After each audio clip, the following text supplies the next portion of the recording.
అటు పోయింది అది పోయింది అనవసరంగా వేసిన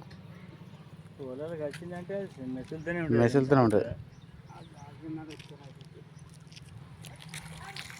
అయినా ఇంకా దాన్ని వేసి నువ్వు ఇంకో దాన్ని డిస్టర్బ్ చేసినావు కదా అత్తే ఎండ కొడితే రావా కానీ మీ వానికి వేస్తా ఇచ్చేది చేపలు పడతాను ఫ్రెండ్స్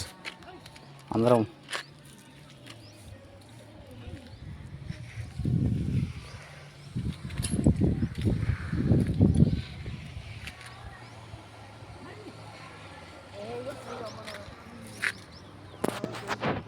ఏమైనా చిచ్చా